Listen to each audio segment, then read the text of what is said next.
Hey guys, welcome to Let's Talk Physical Meat. I'm sorry, I fucked that up already. Hey guys, welcome to Let's Talk Entertainment and Media. And today we're going to talk about the rest of the movies that are coming out this summer in theaters and on 4K Blu-ray. No one's in here yet, and that's fine. It's just going to be me talking for a little while about things that I'm excited is coming out and things that I think you guys will be excited is coming out. So we'll start it off with some movies right out of the gate because starting next week we get the sequel to Spider-Man to the Spider-Verse with the new title. I don't know why I have a trouble. Across the Spider-Verse. I don't like it when they mess around. Just call it Into the Spider-Verse too and not throw me for a loop. But we also get, is anyone in here yet? Is anyone in here? They're just there. They're not there to shop. They're not there to work. They're just there. That's from Cletus Van Dam. Well, what's up, Cletus? Welcome to the chat. Welcome to Let's Talk Physical Media or Let's Talk Entertainment Media.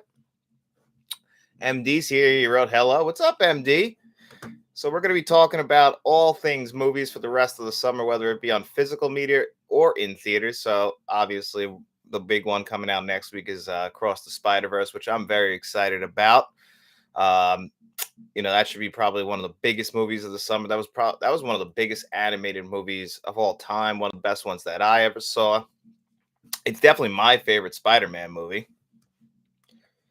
Kevin L's here. What's up, What's up, Johnny wrote. Hey, Kevin. Glad to see you. Glad that you can make it. I always appreciate it when you show up because you ask some of my favorite questions and give me a lot of topics to jump off of.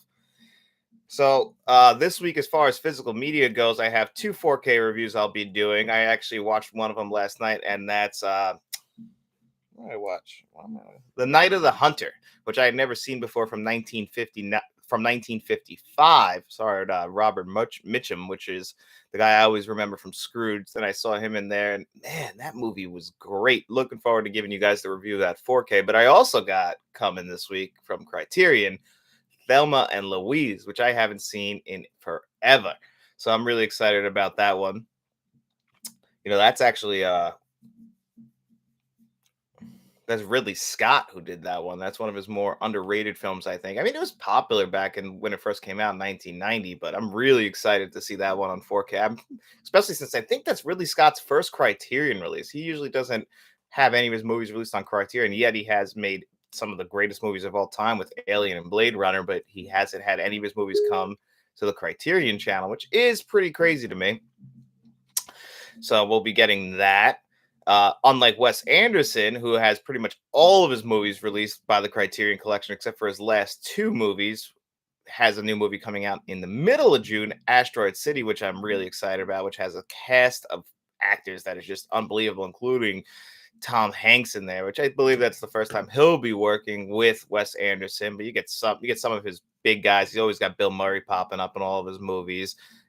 Sarah, what's her name, is popping up. Who else is popping up? There's so many. I think Adam Driver is one of the stars of that movie. So Adam Driver never really has popped up. So he's bringing everybody in. That's only because he gets them in there for like 1 or 2 days, pop in my film, and you'll get a credit, you'll get a paycheck, and they never seem to half-ass it. So I'm really excited about that.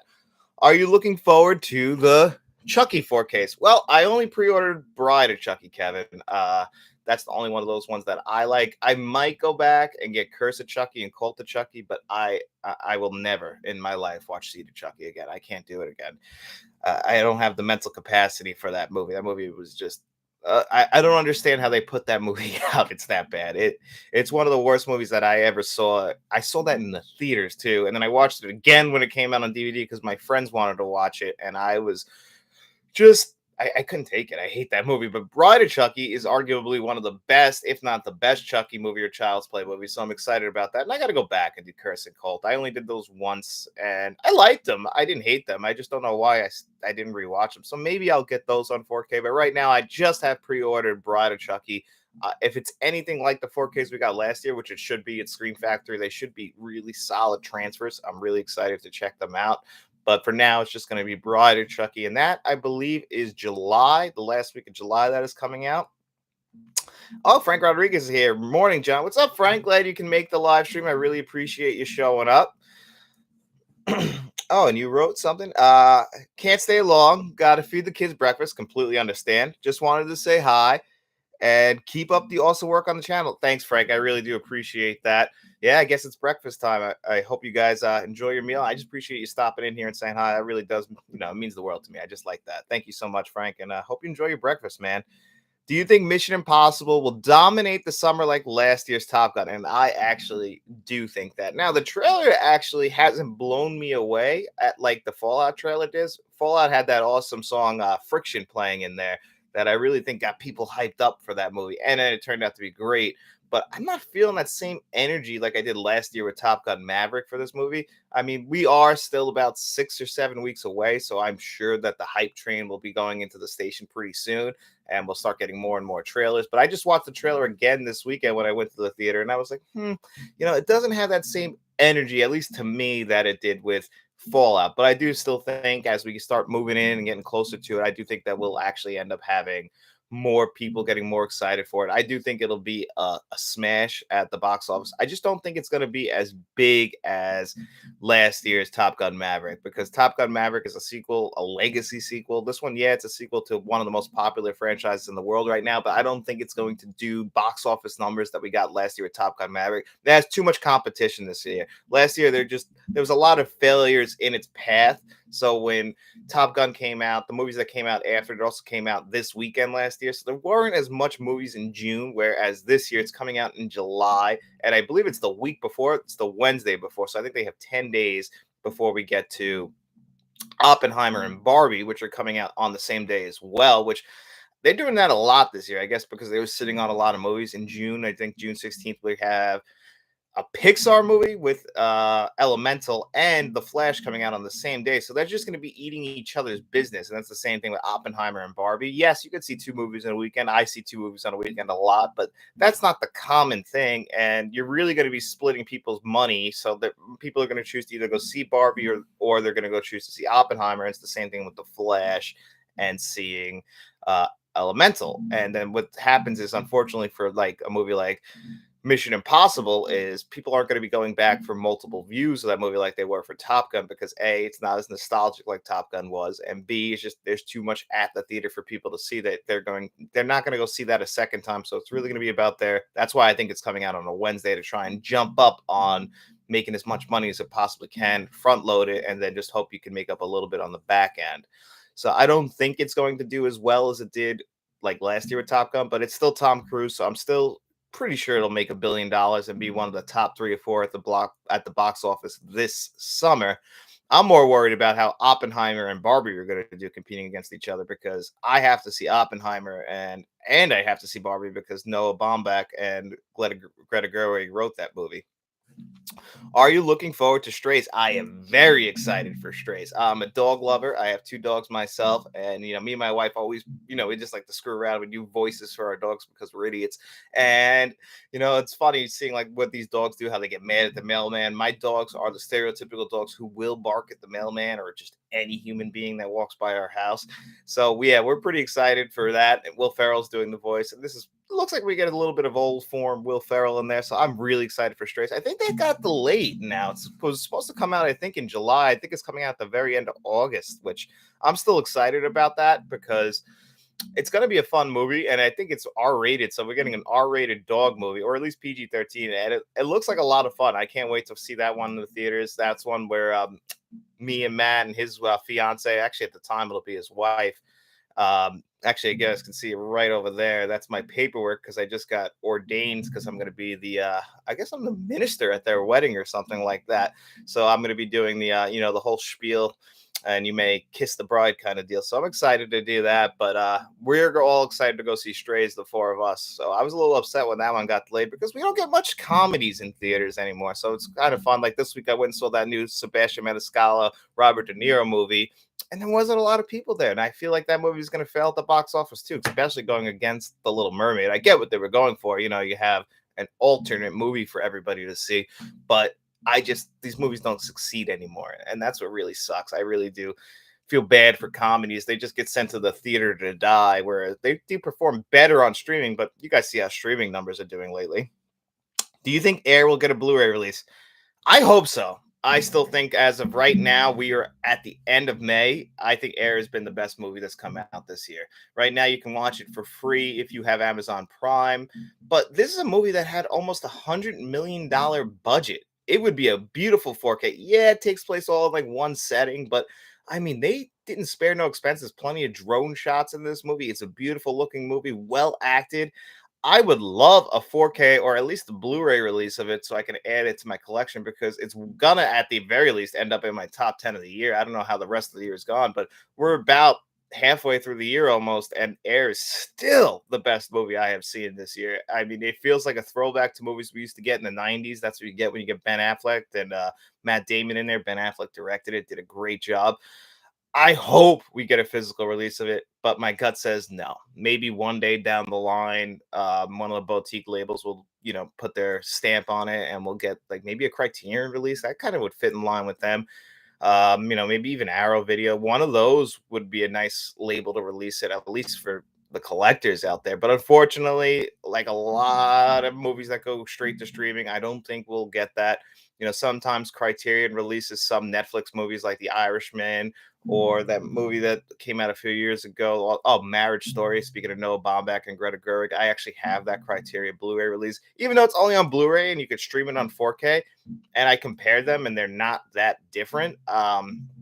It would just be cool to get it, but I don't think we're gonna get it if I'm being 100% honest. Most disappointing movie of the year so far. Wow. What movie did I'm trying to think of the movie that me and Matt saw that I remember just turning to him and just being like, I can't believe that this is the movie that we're seeing. And I can't remember what movie that was, but oh my god, that movie definitely disappointed me.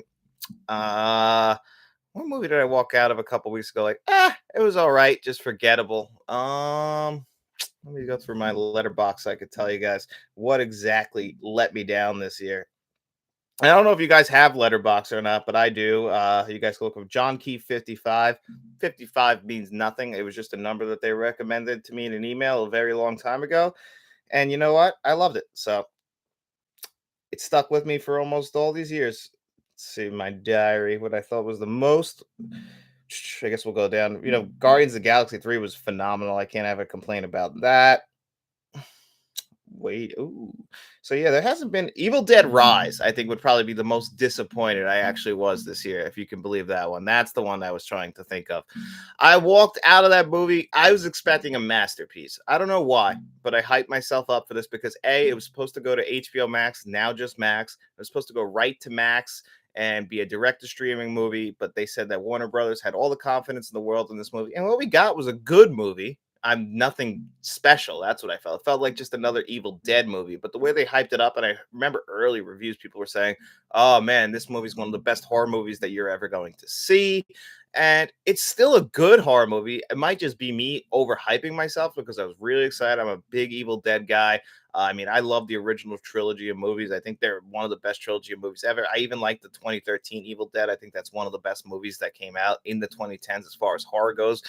But this movie was just another run of the mill movie. Like, I mean, maybe I'm desensitized to all the gore and stuff. So that stuff didn't bother me. Just the one scene with the eye got to me. But that's just because I get all freaked out by any time anyone puts a needle in anyone's eye because they're always near my eyes at the eye doctor. So it kind of gets to me.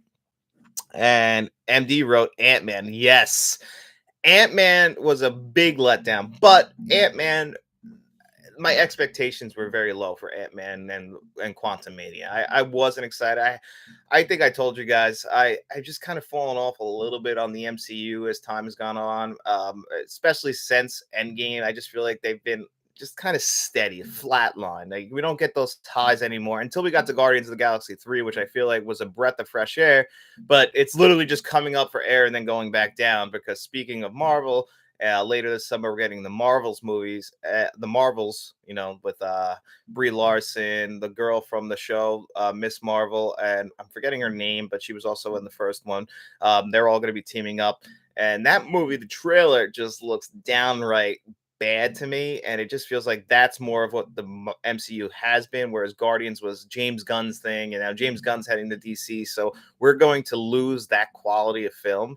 Unfortunately, we're not having James Gunn, but I just the MCU overall has just really let me down. Like there have been some a little bit of gas in there, but nothing that's been too special. I did like, I appreciate what they did with Wakanda Forever, what they had to deal with. But other than that, I mean, Ant-Man was just brutal. I couldn't the CGI in that was just so frustratingly bad. And then to go from that to Guardians, which didn't have bad CGI really because it's James Gunn, he knows how to use regular practical effects. It just looked great.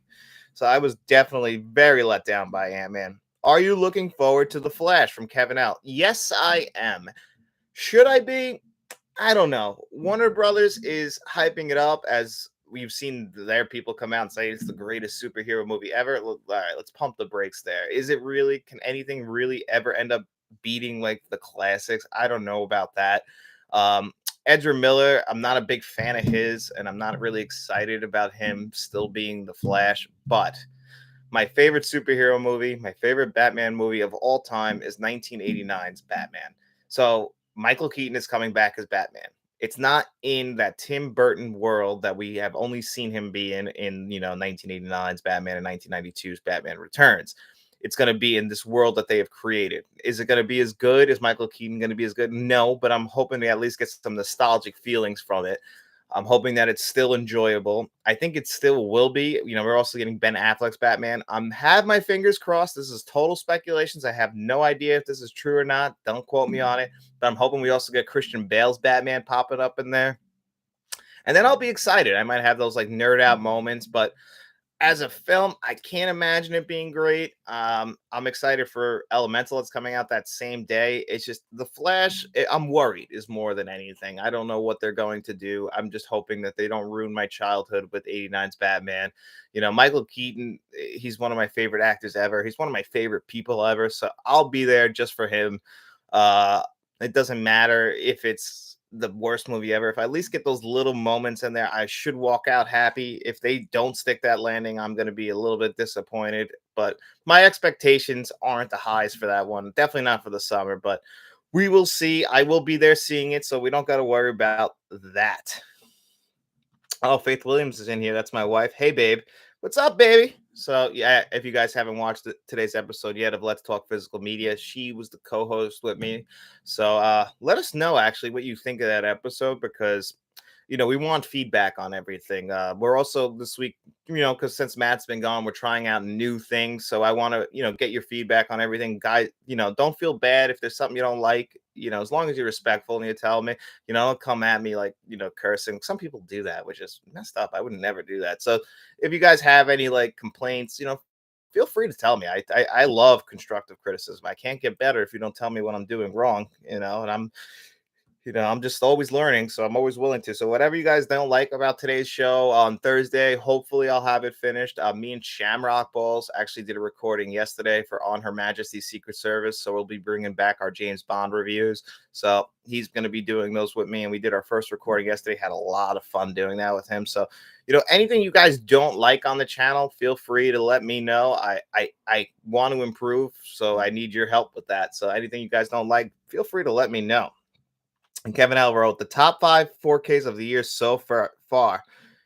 And just before I write that, John Maker, I personally think you make great and fun videos. Thank you so much. I really see that's the comments. I appreciate that so much. Thank you. That means the world to me. That makes me feel like I'm actually doing the right thing because I have that what do they call that something syndrome where you don't feel like you belong, and I get that just in every aspect of my life. So I'm always stressing if everything comes out good or bad, or if I didn't do something right. Believe me, it keeps me up at night. That's not even a joke. So what do I think the top 5 4Ks of the year so far are? Well, we've gotten so many, but I really do think that the one that I'm going to be reviewing this week, The Night of the Hunter, is one of the best 4K black and white 4Ks I have ever seen. Um, a couple other 4Ks. Let me get the list of the 4Ks I've reviewed so I don't skip anything. You don't want to mess up, but Serpico. Serpico was a great 4K. That's a phenomenal one. If you haven't gotten that, that was Kino Lorber. Also, Kino Lorber does just some of the best transfers that you'll ever see. They do have some misses, and there was one this year that I was surprised about. Marathon Man, that one. wasn't the greatest of their 4Ks, which from what I understand, and people have told me since I did the review that the source material wasn't the greatest. But Kino Lorber usually works around that. So Marathon Man was a little bit of a letdown. Oh wow, if you go on this thing, you could just see me, which is crazy. I didn't even think about that. So, what else do we got on here that we haven't talked that might be one of the better 4Ks of the year? Oh, all the WB 4Ks that came out this year celebrating their 100th anniversary. So, Rebel Without a Cause, that was a phenomenal 4K. If you haven't seen that movie, really check that out. I promise you, you will not be disappointed by it. It's an older movie, so if you're one of those people that you have a hard time with it, I totally understand, but I think you will appreciate that. The also Cool Hand Luke, I think out of all the movies they did, that and the Maltese Falcon, they were all good, but I think Cool Hand Luke was the best of them. WB's transfers, I'm really starting to fall in love with them. In Paramount, when they want to put out great transfers, has all the tools available to them to do that. So I don't understand why sometimes they put out some of the worst transfers I've ever seen. But WB, from a studio standpoint, has been putting out some of the best transfers I have actually seen ever. So they're doing a good job. Uh, John Maydrell, you're welcome. Too much negativity on the net, if you ask me. I 100% agree. Yeah, most people are negative, and the thing is, it's strange. I try not to be that negative, but the internet loves negativity. Some of our best performing videos have been like when we've called out companies. Like our best video, as far as Let's Talk Physical Media goes, was the one where we were talking about what Best Buy did. And I wasn't even trying to be negative. I just try and do things like that to make sure that you guys, if I already bought something, I could help you guys out, like knowing like what's wrong with it or something like that's the whole point of the reviews. Is like I don't want you guys to have to go out there and spend money where you don't have to, especially in today's economy. It's very hard. So if I can avoid that and point out to you where I think a business is just failing the consumer, that's the only reason. But negative videos on the internet seem to always do better than positive. If people try and be positive, it's just unfortunate that we don't really get that on the internet that much anymore. People love negativity. People love to get mad. I'm just not one of those people. I hate getting mad. I hate confrontation. It makes me uncomfortable. You can ask my brother-in-law about that if you want. And is your wife going to be a regular on the channel, Kevin Elro? Well, that's really going to come down to you guys. I would obviously love to record more with her. She's my wife. I enjoy her company. She's my best friend. There's a reason why I married her. So I would definitely love to do more videos with her, but it's going to come down to what you guys think of her. That's the feedback kind of thing. If you guys like her, I'll bring her on as much as I possibly can on Thursday. You guys got to let me know. Do you like Shamrock Balls? That's all going to determine. The Incredible Tony, his channel, I'm going to reach out to him and see if he wants to do some stuff. I haven't reached out to him. It's just me spitballing off. I fly from the hip a lot. I don't really, when I do my videos, I don't take notes because I don't have the greatest I take notes for myself, but like I don't have notes in front of me to like pinpoint. It's just me just spitballing from the notes that I committed to memory. So I don't want to do all that. So I want to try and give you guys everything off. So I'm just shooting from the hip of people I eventually want to do some videos with. Twitter, I follow this guy Vengeance. He's awesome. I would like to either go on his channel. Maybe I'll invite him on my channel. Like all this stuff is just a work in progress. I finally got that Streamlabs stuff working. Eventually this live feed will probably look a little better. So everything is a work in progress. So it's really like what you guys think. Just leave me as much feedback, whatever you guys want. Like as long, even more 4K reviews. I have so many 4Ks I can review that I think you guys would like to see. And the Italian Job is a decent upgrade from the Blu-ray MD. I agree. I actually, Kino Lorber did the 1962 one. I'm sorry, 1969 one, and then we got a couple weeks ago the new one, which I did think was a phenomenal 4K. They both were big upgrades from their previous Blu-rays, but the 03 one had a huge upgrade to 4K, and it's not an expensive 4K. For the most part, they all kind of stay in there. Like Paramount always seems to release their 4Ks at like $27, but if Lionsgate puts out a 4K, it's usually around $21, unless it's, even with a steelbook. Warner Brothers, it's about that $27. Shout and Scream Factory, no matter what, if they have a second disc or not, usually it's about $27, $28. Kino Lorber's in that $27 range. Criterion, if it's a 4K, it's about like $35 to $40. Right now, they're having a 30% off sale. Actually, I got the Red Shoes and the original 1946, 1946 Beauty and the Beast, the French film. I bought that this morning before the sale ended because I wanted to grab those guys. Actually, give you guys some reviews of that because I've never seen the Red Shoes, and I'm a cinematography junkie, so I love beautiful shots in movies, and I've heard that that's one of the top three greatest looking films ever. I've never seen it, so I can't. That's just me from what I've heard, so don't take my word on it. But I'm looking forward to checking that out.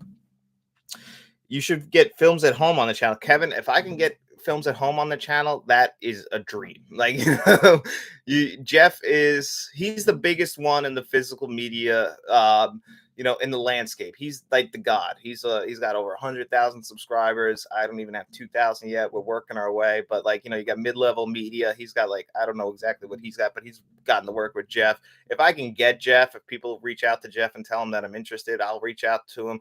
I would love to have him on the channel or be on his channel. Like we're actually the same exact age. We were both born the same year, so I feel like we would get along well. And he does seem to have very similar movie taste as me as well. So I think we would get along well. And he's in Boston, I believe. So he's right here on the Northeast, like me, because I'm in Long Island. So he gets to experience those brutal cold winters like I do. So I'm sure we have a lot to talk about, although he's probably a Patriots and Celtics fan, which could be a little bit frustrating because I myself am a Jets fan and I'm also a Knicks fan. And so obviously we know which one of us, as far as sports goes, is making out better on this deal, especially since his freaking Celtics just came back from 3-0 against the Miami Heat. Not to talk sports with you guys. I don't know if anyone likes sports or not, but yeah, that's just ridiculous. If the Celtics come back, that'd be the first time in American sports, in American basketball, that a team has come back from 0-3. We saw it in basketball again. In baseball with the Red Sox, but against the Yankees, but whatever, it's the Yankees. I'm a Mets fan as well.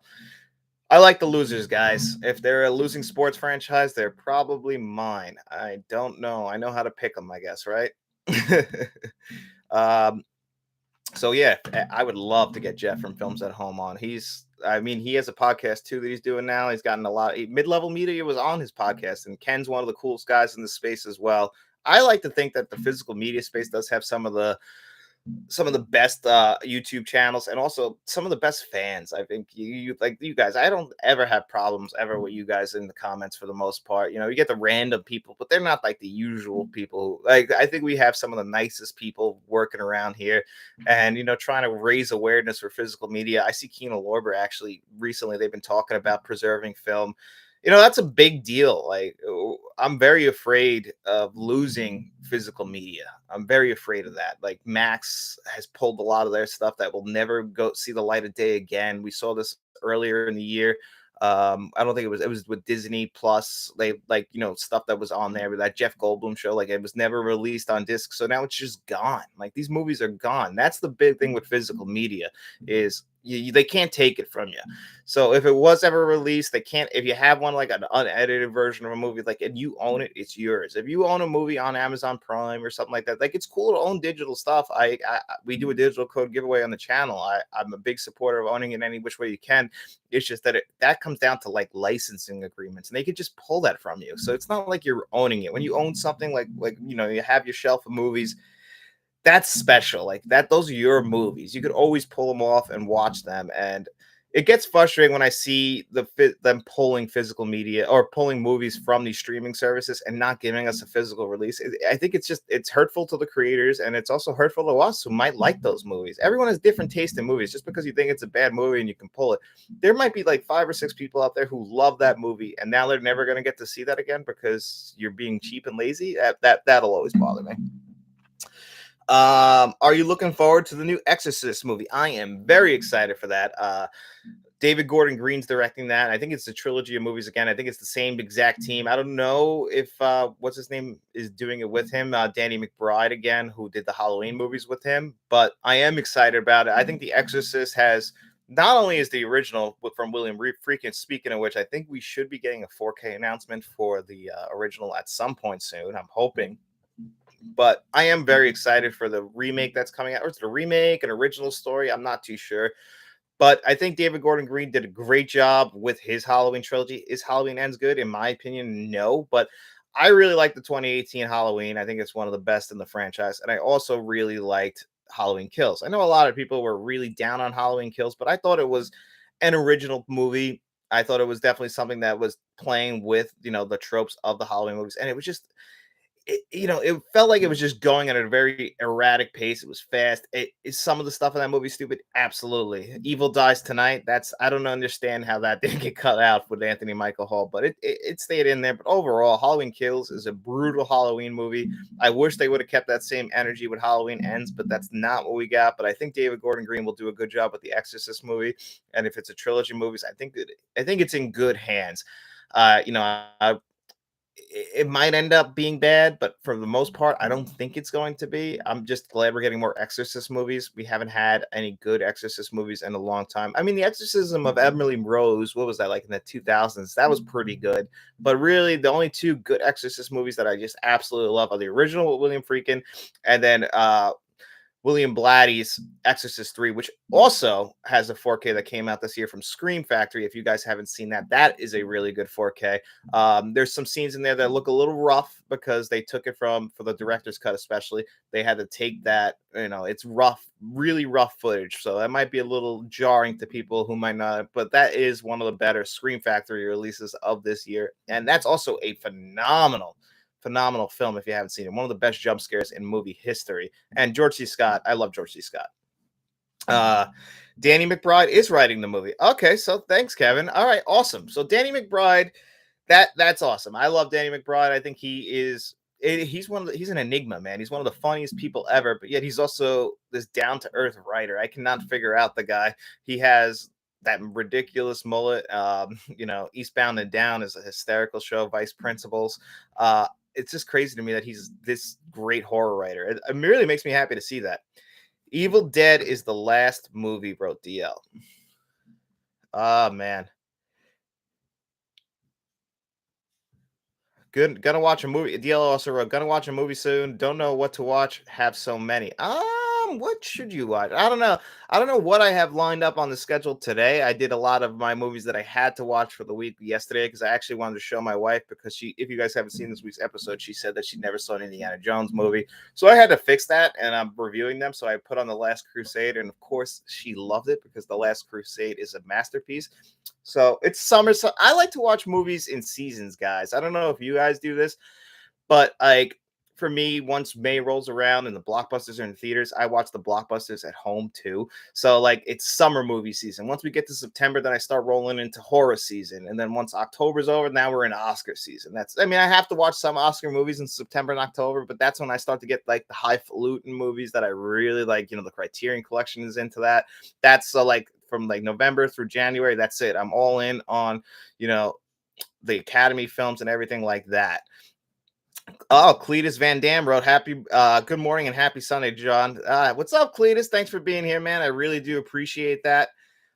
Kevin L wrote, most disappointing boutique label this year. It's got to be Arrow Video because I haven't bought anything from them, but I have some coming soon. So actually, Waterworld is coming up. That's one I'm really excited about. I'm excited about their August releases that we were just talking about, like The Last House on the Left. Yeah, it's the '09 version, but I'm excited about that on 4K.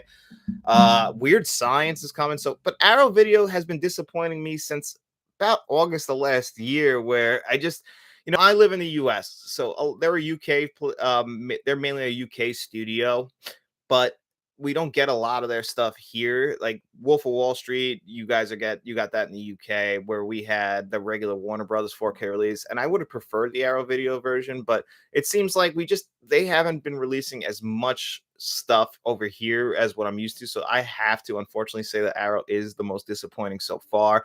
Vinegar Syndrome hasn't been landing as much as they got their sale going on. So if you are a Vinegar Syndrome fan, make sure you go get some of their stuff at their half off sale, right?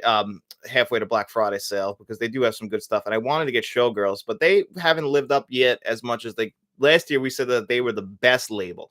Now this year, I don't think that they've hit those highs yet. They might be saving some stuff for the fall like they did last year, but overall not as good as last year. So I have to say, like, Arrow and Vinegar Syndrome have let me down, but that's not to say that's just in titles. And also Vinegar Syndrome, I don't get every title like a lot of people do, which I'm in a group with Vinegar Syndrome fans, and they love Vinegar Syndrome no matter what they put out. And they put out some of the best looking stuff for the collectors as far as casing goes. I stand by that, but their film choices can be a little iffy sometimes. I was making fun of the Halloween tag Evil Dead. Oh, I see what you're saying. Evil dies tonight. Sorry about that, DL. Season 3 of the Righteous Dead show is coming in a few weeks. Yeah, again, Danny McBride. It's amazing what he can do as far as a comedian goes. This is the end was probably his best performance as far as an act, or maybe Eastbound and Down, because that stuff just had me going. Vice Principals with Walter Goggins, again, a very underrated actor is Walter Goggins. I just want to throw that out there because a lot of people kind of look at Walter Goggins. He always pops up. He plays like he's played a racist in a bunch of movies. He's been in a lot of Tarantino stuff. I remember he was on Sons of Anarchy.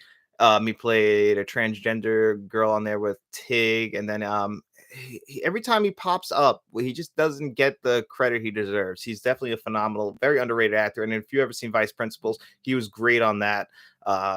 He's just I was been watching some interviews where people are doing with Rich Eisen. Like I saw one this week with the Fonz. I always draw a blank on his name, but he did a great interview. I was watching one with Kevin Pollak. People know him. He's awesome.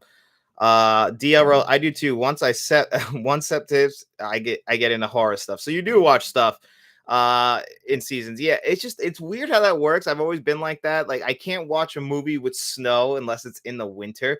Like I used to watch The Thing around Halloween, but I also can't watch like Groundhog Day. I have to watch it in February. I'm not gonna go throw Groundhog Day on right now, even though I love it. It's just there's snow on the ground, and my mind just can't.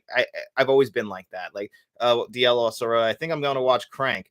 Just got the steelbook. Nice steelbook, right, DL? I mean, my God, they really put so much effort into that steelbook. Beautiful slipcover, like Lionsgate always does, and it was only $21. I mean, yes, I understand that the disc came out originally in 2019, but still, it's a solid disc, and they put so much effort into doing that, and that's all for the collector. That's what Lionsgate does. They did that with Angel Heart. I believe they did that with what else did they do that? Cabin in the Woods was probably one of the best looking steelbooks I've ever seen. They just do that. They did the Terminator 2 steelbook, which you can't say that the Terminator 2 4K steelbook isn't bad looking. It's just not a good scan, but the actual steelbook itself is one of the best you'll ever see, especially for the fans of the movie. I have the Weird Science steelbook. Do I really need a release from Arrow 4K? I don't know about if you need that. I'll do a review for it when it comes out because I don't actually own Weird Science yet. So that's one that I'm happy is coming to 4K because I don't have it. So I'll be getting that and reviewing that when it comes out. And my wife said that's another one she said she hasn't seen. So I'll show her that one. See a young Robert Downey Jr. Weird Science is a great, great John Hughes movie. The song is great too, if you guys haven't seen that. But well, and Cletus Van Damme, Walter Goggins, and the two John Bronco shorts on Hulu are pretty fantastic. I haven't seen those, so I'm gonna have to check that out. John Doe Juggler, hey, good morning, everyone. Good morning, John Doe Juggler. Welcome to the chat, and I'm glad you're here, buddy. I won't reveal your real name. I almost did that by accident. Kevin L, are you going to get the Texas Chainsaw video game? I might. I might get that. I'm not too sure. The last few horror games have not impressed me. There was the Evil Dead game, and then a few years ago, I don't know if you guys remember the Friday the 13th game. Everybody was excited about that game for a while, and that fun lasted for about 3 weeks, and then everybody was done with it. When they put out these licensed games, it always worries me. Sometimes we get some great ones. The Arkham games were technically licensed, and I was skeptical then. I had no faith that the Arkham games were going to be good, and luckily they turned out to be some of the greatest games ever. Arkham City, but Arkham City, I'm sorry. Arkham Knight. Arkham City is one of the best ones. Arkham Knight, that was the one with the Batmobile. That one kind of, so am I excited? I am excited that it's coming. I'm going to play it, I'm sure, at some point, but I am worried. I don't know what they are going to do, how you make that a compelling game, but, they always try. It's the same thing like bring video games to TV or movies. It never really works. Luckily, we got The Last of Us, and I'm going to defend the Mortal Kombat movie from a few years ago. I thought that movie was great. I'm excited about the sequel. I think that's still the best Mortal Kombat movie, and I grew up with the 90s Mortal Kombat movies, and I liked them, but I think that the more recent one was actually a lot of fun. And DL, yeah, those Lion Gates, and I think Paramount has been stepping up with the Steelbook packaging. Yes, they really have. And They should. Like that's the collector. I think that the future of physical media is going to be something that caters to the collector. That's really where it's going to be. We still get those studio releases with their new releases, but they're overcharging. Like I think Dungeons and Dragons is coming out this Tuesday, and I was going to grab it, but it was $35, and I couldn't swing that. But the future of collecting is with the boutique labels, and when a regular studio puts out those nice steel books, and Lionsgate has been doing it with the slip covers that have the J card on the back. That's actually, instead of having to remove it and put it in your case, now you can get all your stats and stuff on that. And they always play into the actual movie. Like you're a fan of the movie, they know that, so they kind of design their steel books around it for the fans of the movie, and I appreciate them doing that. That's what they all should be doing, because that's the people that are coming out and buying your movies physically. The days of the regular Joe Schmo walking by a Blu-ray rack in a store are over. I wish they weren't, but they are. Most people are just like, oh, why do you collect? You gotta, you could just stream it. We know better here that you're going to get the highest quality with a disc, but that's we're the minority nowadays, unfortunately. I mean, I used to be the kid, me, my family, and we used to buy the VHSs if they were on sale. Juggalo wrote, the beta for the Texas Chainsaw Massacre game looks pretty good. Player count will be everything for that game. I agree. I don't know I'm hoping. I haven't played the beta or anything like that, but I'm hoping the reviews come out there and they're good. As far as video game reviews, I always follow Game Ranks. He's a fellow Long Islander, Jake Baldino. So if you guys are into video games, check him out. I'm sure he's one of the most popular video game critics out there at the moment, but he lives literally like 3 towns over from me, and yet our paths have never crossed. But he's the king of that, so I'll be waiting for his review. But I am excited. I just, I gotta keep my cards close to my vest on that one, because I'm worried. I get very worried with these kinds of licensed games that they're gonna let us down, because people love the Texas Chainsaw Massacre. And again, we got a 4K release of that this year, a couple 4K releases of that. Very good transfer. Matt didn't get the one with the Dolby Vision on it, but I'm excited for that.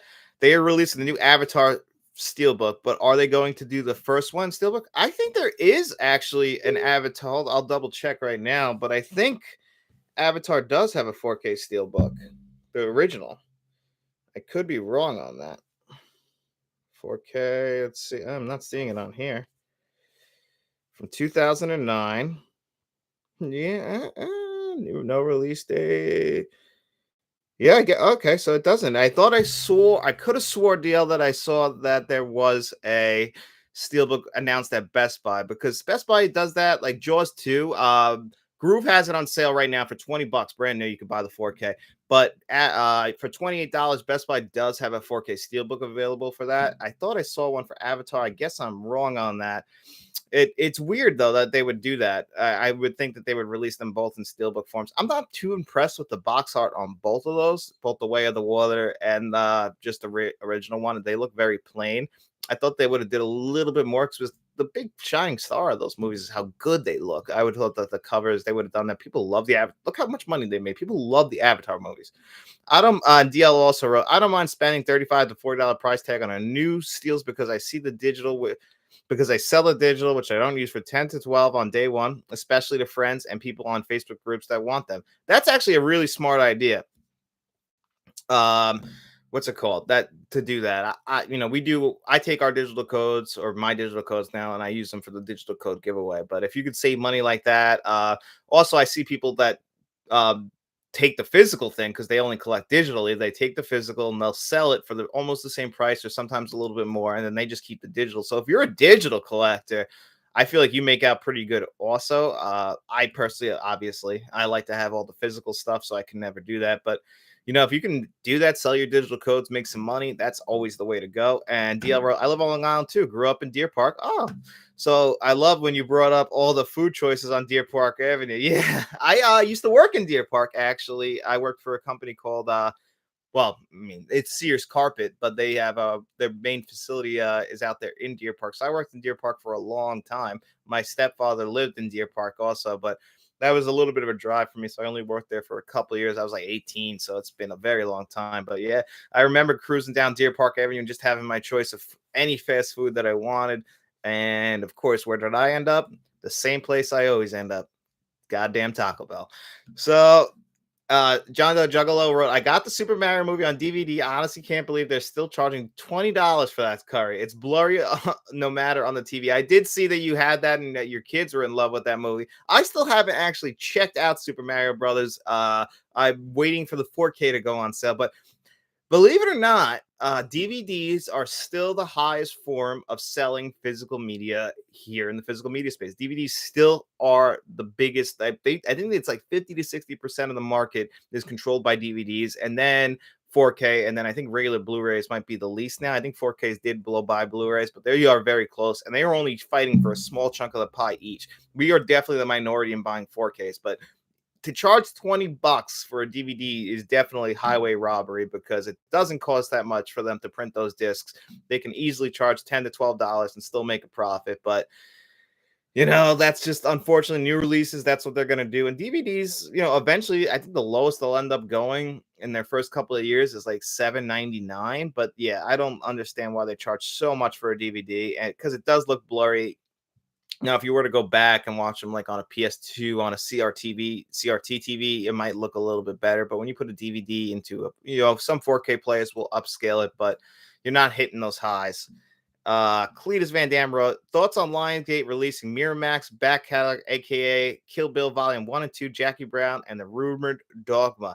So we talked about this on Let's Talk Physical Media that came out today. I am so excited. I know that they said that right now they're just working on new restorations, and I think it's for Kill Bill to go in theaters, but that should mean we get Kill Bill Volume 1 and 2 and Jackie Brown on 4K. And then, like you said, the rumored Dogma, because these are all Miramax films. Harvey Weinstein, I believe, had the rights to it. I know he did to Dogma because Kevin Smith said that he was, what's it called? Couldn't get the rights to his own movie back, and that's why we haven't gotten a Blu-ray release, because Kevin Smith's a big supporter of physical media, and Dogma is one of the hardest Blu-rays to get. Still, it's like $100 and something if you want to buy a used copy from somebody on eBay. I don't own it, and Dogma is my favorite Kevin Smith movie. I want that movie on 4K so bad. I hope that those rumors are true.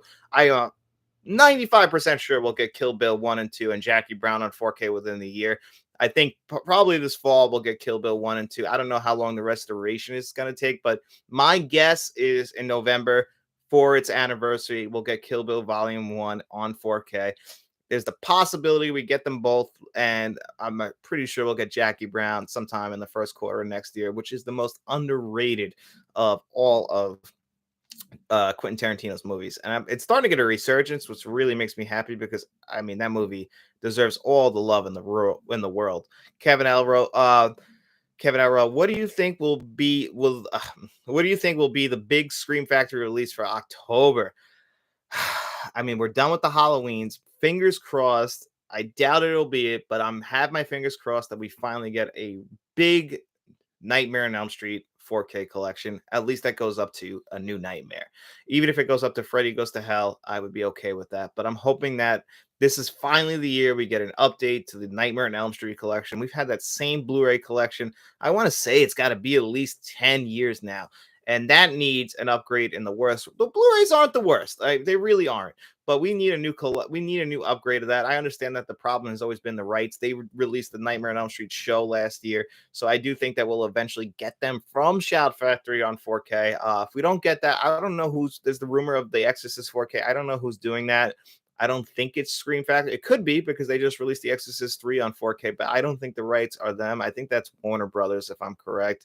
I feel like that's such a big movie. The major studio is not going to lend that out to a boutique label, but the Nightmare on Elm Street movies should end up with Shout and Scream Factory at some point. So I think that this year it should be the Nightmare on Elm Street movies. Will it be? I don't know. I don't. It was the same problem we had with the Friday the 13th movies, where it's just I don't understand why the rights are so hard to pass along. But that seems to be what always hope is happens. Kevin Jundo Juggler wrote, Kevin, I'm hoping for Killer Clowns.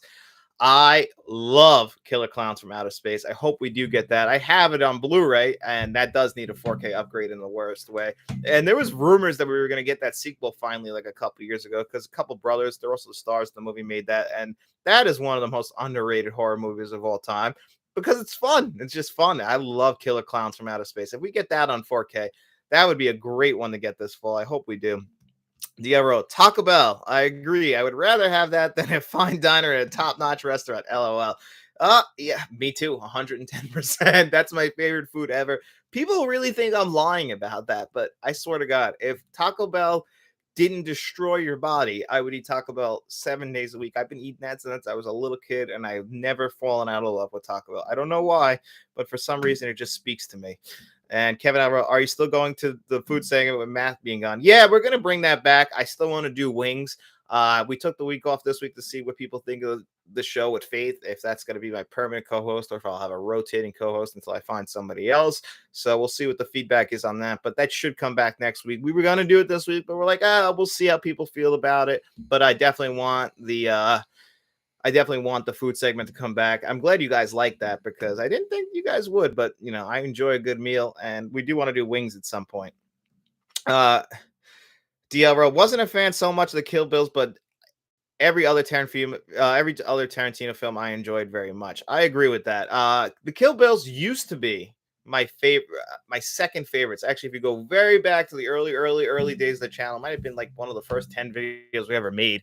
I did an original ranking by myself of the Tarantino movies because he's my favorite director. And I think I had Kill Bill 1 and 2 at number 2 as one movie. And I rewatched them again because I did the list with Matt this year. And I was like, I kind of cooled a little bit on them. And I think I'd probably drop them a little bit lower now. Unfortunately, I still love them, but they are not my favorites anymore. They're still great, but I don't know if they would be. I can't put them above, Pulp Fiction, Reservoir Dogs, or even Jackie Brown, or even Once Upon a Time in Hollywood. That movie, every time I watch it, grows on me more and more. But same thing with Jackie Brown. I really think that Once Upon a Time and Jackie Brown are probably going to be his two movies that I think, well, except for Pulp Fiction and Reservoir Dogs, but besides Pulp Fiction and Reservoir Dogs, I think those two will probably be the two that get the most love in the future. And Cletus Van Dam wrote, New Line, aka WB, says they won't license out an active franchise to scream or shout. So that probably means the Exorcist movies. Which makes sense. I understand them not wanting because it's their money. I don't know what they get on the back end, but last year we got Wally from the Criterion Collection. That's Disney.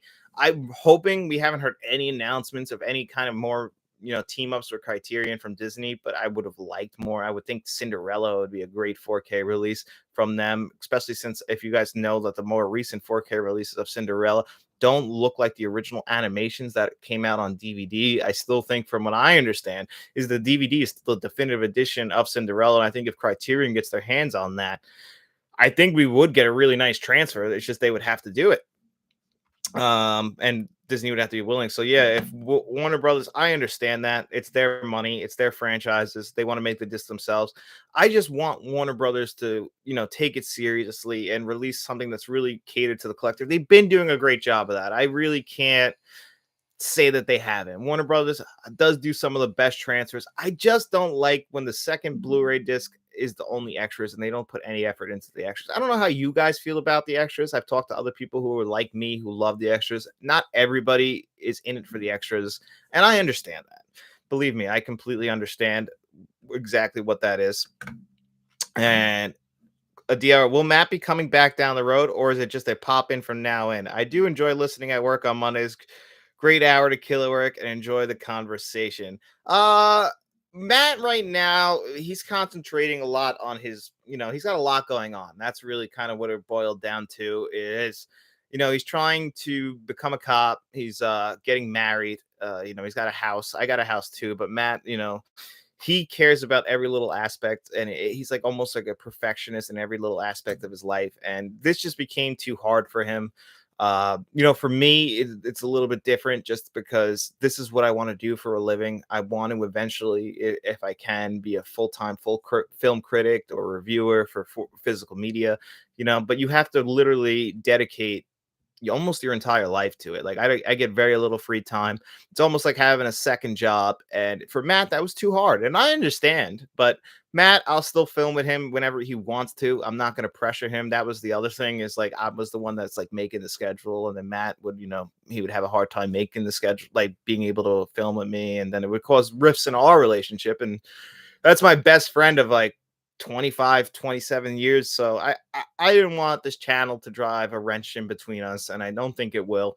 So Matt will film with me whenever he wants to. I think we're going to film the review for the new Transformers movies because he loves that movie, that franchise. I hate it, but I mean, I like some of them. I really got to stop saying that because it's too mean. I like the '07 one. I like Bumblebee, and I like the original from the '80s. But he will be in here every now and again. If I can get him to film some episodes of Let's Talk Physical Media, we'll have him in there.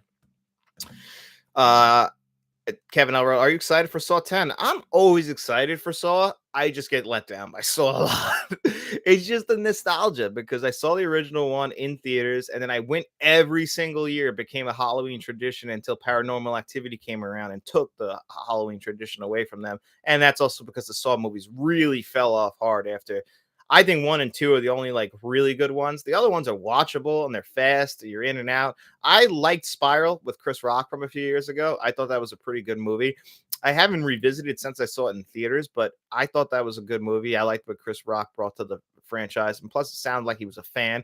So I am excited. I have no idea what their plans are. I heard that they're bringing back Tobin Bell from the originals as Jigsaw. I don't know what their plans are for that. Maybe they're finally just going to commit and do like a Jason thing and be like, he's a zombie now. Who knows?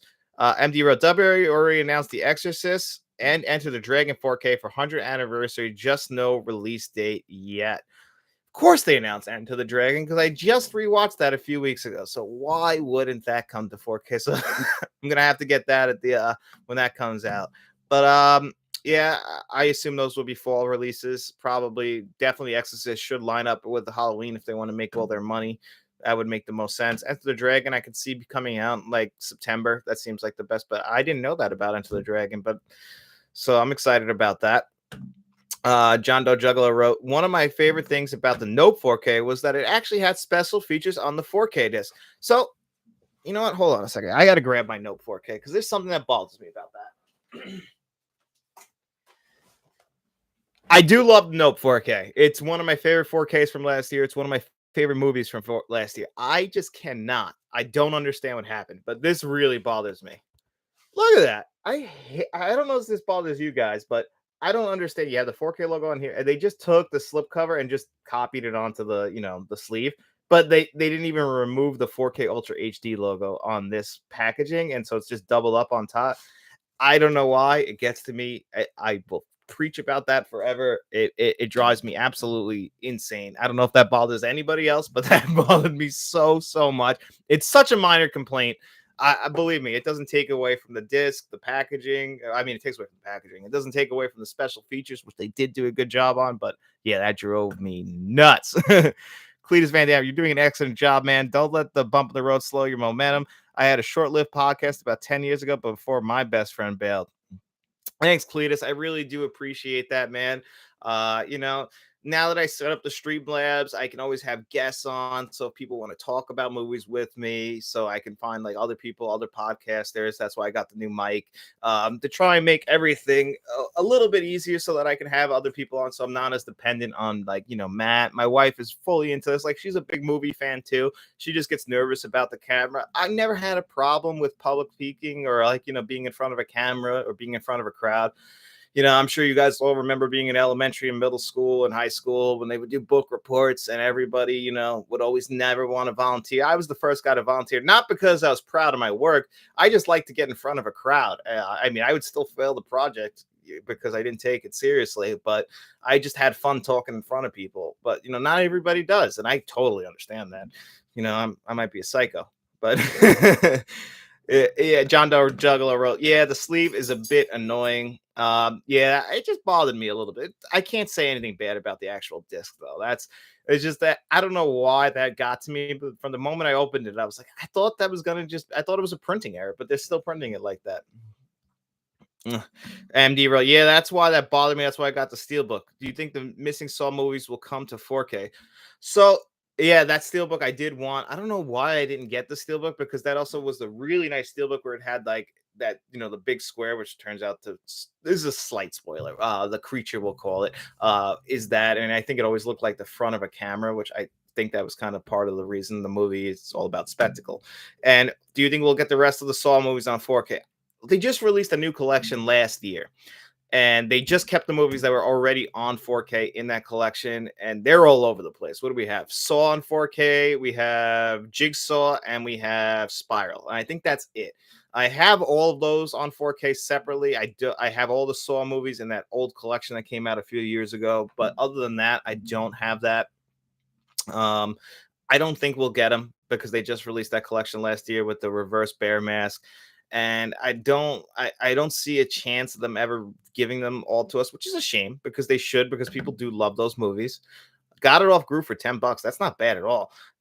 Groove really is one of the best sites.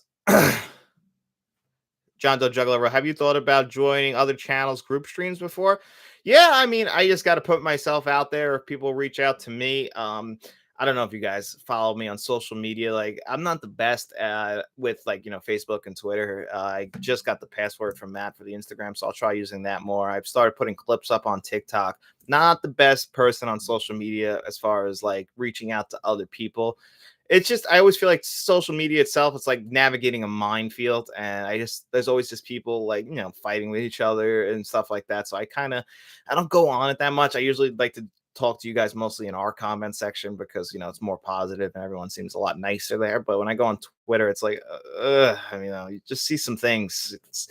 You see too much is the best way to put it. So I would love to join other people's streams or channels, or if they want to have me on a podcast, would absolutely 100% being into it, inviting them on my podcast, on my show, whatever. This was the first time. We'll have Shamrock Balls on the next 007 review. We'll see how that works out, what you guys think of that. I just got used to using the Streamlabs thing so I can record with other people. I can get invited to their chat. So this stuff is all a work in progress. I'm hoping it works out. I'm hoping like people want to have me on. I would love to do it. I love to talk to people, love talking to you guys. It's like I love doing these live streams. That's why I'm gonna try and make sure I do one a week. It kind of worked out today because usually I would have work today, but I actually don't. So it kind of worked out. I just realized that the background is kind of a mess. I didn't realize I had that sweatshirt on the floor. Sorry about that. Mainly to my wife because she'll be mad later. What are your expectations for the Nun 2? Well, I'm hoping it's better than the first Nun. And if we've learned anything about the Conjuring universe, usually, except for the Conjuring one, but their spin-off series, usually the first one isn't that good. I'm looking at you, Annabelle. And then the other ones do turn out to be pretty good. So I'm hoping that the Nun, because the Nun, I didn't think it was the greatest movie. It was a little bit atmospheric, but it was still pretty. It wasn't the greatest. I didn't really enjoy it. I'm hoping that the Nun 2 is a lot better. That character definitely could have a lot. I mean, if you guys remember the Conjuring 2, I thought she had some of the scariest jump scares in the Conjuring 2, and rightfully so. She got a spin-off, but I don't know if the Nun 2 will be that good. I'm excited for it, but we shall see.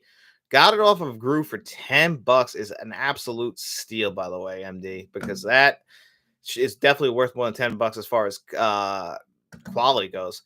And Cletus Van Dam wrote, "I have the Nope Steel, and I'll admit it. I'll admit it's not pretty, but it was less expensive than the slip version on Groove."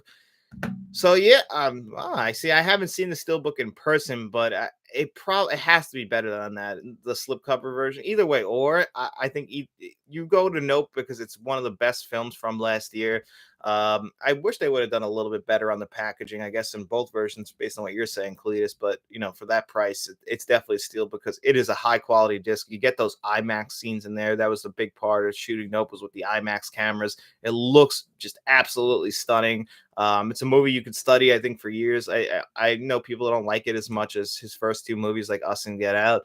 I know I'm the minority. I still think Us is his best movie. I know people didn't love Us, but I was blown away by Us the first time I saw. I saw it 2 days in a row in theaters because I loved it. And Nope was just not as good, but I still love Nope a lot. I think that Jordan Peele's 3 for 3 for me as far as horror goes. Nun 2 should feature the comeback of Whoopi Goldberg. Well, if she wants to get back in the habit, I fully support that. Yeah, the I love the I really like the first movie that she did, but the second one, some people like that movie. I wasn't the biggest fan of that, but the first one, who was it? Wasn't Harvey Keitel in the first one? I definitely think that would definitely be a lot of fun. Whoopi Goldberg, does she even act anymore? I never see her in anything. She's only just on The View. But I mean, come on. I think we all grew up around the time when Eddie was a big deal. She's still the best Knicks coach ever, probably, right? MD, what do you feel will be the summer's box office winner? I'm trying to look at it from a standpoint with like less competition and what do I and I Fast X had a shot at the overall box office, the worldwide box office, but it's doing terrible domestically. So I don't think that that is going to be the box office winner. My gut says that if The Flash is as good as they say it is, I think that'll end up winning the box office. People still love superhero movies. You're getting all the Batmans back. People are excited about what DC's future is. And if that movie is as good as they say, that should be the winner. I would have said Elemental if it hadn't been going up against The Flash because usually Pixar family movies do great. If you guys count Super Mario Brothers, that's obviously going to probably end up being one of the top 3 box office films of the year. It's doing phenomenal numbers. They make over $1 billion. Movies don't really hit that number like we saw before the pandemic, so that's really cool. Mission Impossible should end up being up there. We'll have to see. I don't like them coming out 10 days before Oppenheimer and Barbie. I would have said that would definitely be the summer box office winner, but that is just, that's a tough bar to pass. There's just too much going on, too much competition. So I don't know. I don't have too much. Spider-Man should do pretty good. It's got about 2 weeks without any competition. If that movie's quality is as good as the first one, people love the first one. I love the first one. I think that one could be the end up box office champ because that also again can be a 4 quadrant film, which means that everybody can see it. That's one you can take your family to, take your grandparents to.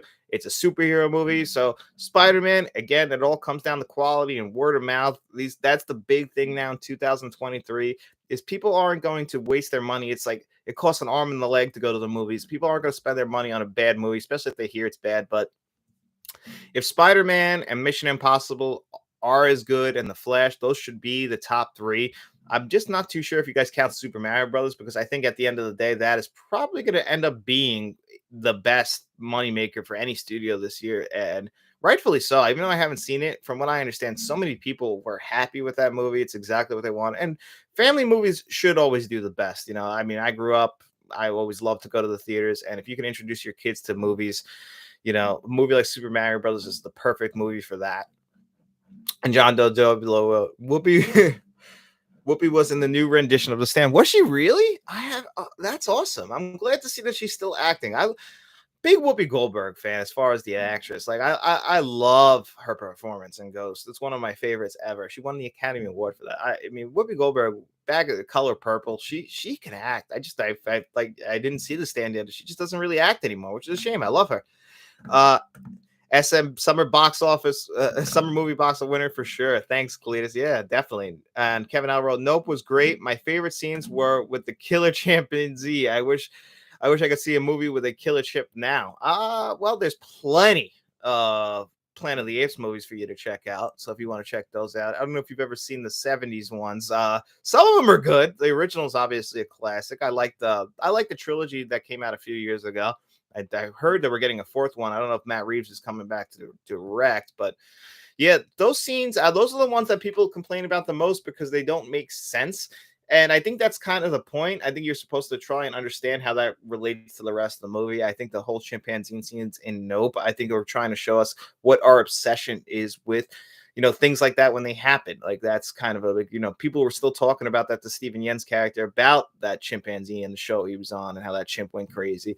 And I think that that's kind of like if that happens on a sitcom now, that's kind of what people remember. It's like our obsession with the negativity of the world or the spectacle of the world. That's kind of how that movie was showing, like when we kind of focus our eyes on one thing, that's it. Like that movie's talking about, especially like with the alien, or the creature, we'll call it. Like, I think that's kind of what those chimp sayings are trying to show us, is kind of like how we kind of focus on one thing. And then when they turn, that's it. We turn our backs on them. So I think that's what Nope was trying to show us with those chimp scenes. I'm not 100% sure. It's very much open interpretation, that movie. But I think that that's what they were trying to show us. So yeah, let's see. John Doe Juggler wrote, honestly, as a parent, the problem with Spider-Man is that it's so long. Yeah, I'm having that problem with, I think that's just movies in general now, is they really want to go for that 2.5 hour mark. I don't know why, but like when I was watching a movie last night, I was watching The Night of the Hunter, and that movie's 90 minutes, and that came out And that movie easily could have been more than 90 minutes. If that movie came out now today, they would want to flesh everybody out. That movie would be about 3 hours long, 2.5 to 3 hours. It's just, I don't know where we kind of got to this obsession where a 90-minute movie is just not worthy anymore. I felt like 90 minutes to 2 hours was always the standard. When I was growing up, that was it, 90 to 120 minutes. We were in and out. We always had the big movies. Obviously, you had like the Lawrence of the Arabias, the Gandhis, those big epics. And, you went and saw those, and those were amazing. But, for the most part, the standard film was 90 minutes. And I feel like if you have a good editor, you can definitely cut a movie together and have it be phenomenal for 90 minutes. A lot of movies nowadays, they want to have a lot of filler, and I don't understand why. I get it. It's your vision, and you don't want it to get ruined. And I'm fully in support of the creator having their vision fully, you know, seen. But I do think that there's a lot of power in editing, and you can get a movie that I feel like people are going to love, especially a movie that's for kids. You really want to try and get 90 minutes, I feel like, because that's the best time for a family. For an adult movie, 3 movies is fine. Andy wrote she was in Picard. I haven't watched Picard. I think I told you guys I'm not a Trekkie, not because I don't want to be. It's just like you just said with Picard, like how many shows and movies. I feel like there's just too much for me to tackle. Maybe one day, if I don't have to work at my regular Joe job, I can tackle the Star Trek movies. If you're a Star Trek fan, I check out the critically acclaimed podcast network. They have plenty of Star Trek shows. The one guy I think writes mostly about Star Trek stuff, and he's always talking about Star Trek, and it does sound like something I would be just in love with. It's more coming from like thinking man's Star Wars, I think is the best way to put it. It's just so much. It's like overwhelming. Like, where do I begin? I'm sure people like, I have the Star Trek collection of movies, and I've watched the first one on 4K to get, and I wasn't in love with it. I have seen Wrath of Khan before, but I eventually want to dive into it because Star Trek is one of the biggest properties, and obviously it's CBS's, Paramount's like cornerstone as far as what they have. That and the Mission Impossible movies and the Scream franchise, I think right now that's what they are clinging to. John Doe Juggalo wrote, is the 95 minutes is the perfect length for kids' attention. Trust me.